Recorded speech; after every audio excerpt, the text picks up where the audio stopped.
wafatnya Syekh Asnawi, beliau menjadi pemimpin tarekat di Banten. Ia membaiat 4 murid sebagai khalafah, termasuk putranya, Kiai Haji Damanhuri. Hubungan dengan tokoh nasional.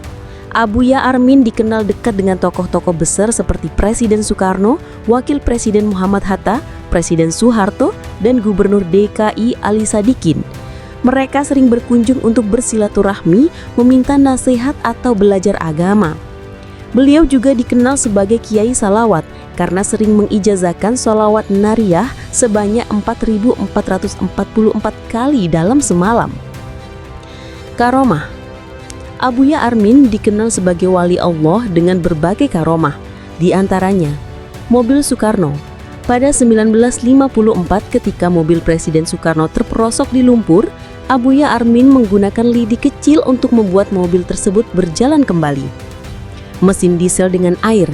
Beliau pernah menghidupkan mesin diesel pembangkit listrik pesantren menggunakan air yang disentuh jaringnya, membuat lampu menyala hingga pagi.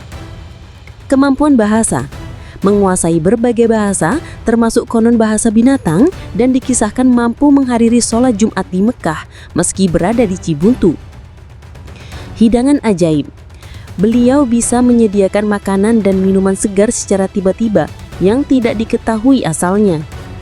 Kehidupan pribadi. Beliau menikah dengan Hajah Siti Aisyah, putri Tuan Tanah di Cibuntu, dan dikaruniai 4 anak. Beliau juga menikah dengan Hajah Siti Hamah. Makam istri-istrinya berada di dekat makamnya di Masjid Hasaniyah. Wafat 30 November 1988 pada usia sekitar 108 tahun atau 1409 Hijriah. Makamnya dimakamkan di halaman depan Masjid Hasaniyah, Cibuntu, dekat makam istri-istrinya. Makamnya hingga kini ramai diziarahi untuk tabaruk dan tawasul. Warisan. Pesantren dan Masjid Hasaniyah tetap menjadi pusat kegiatan keagamaan meskipun jumlah santri menurun setelah wafatnya.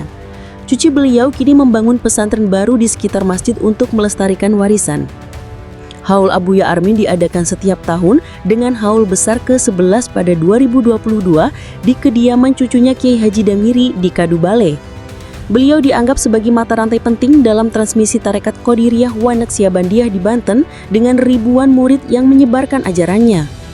Abuya Armin dikenang sebagai ulama besar yang tidak hanya menyebarkan ilmu agama, tetapi juga berkontribusi dalam perjuangan kemerdekaan Indonesia melalui nasihat-nasihatnya kepada tokoh nasional. Makam dan masjidnya tetap menjadi destinasi ziarah yang ramai hingga kini.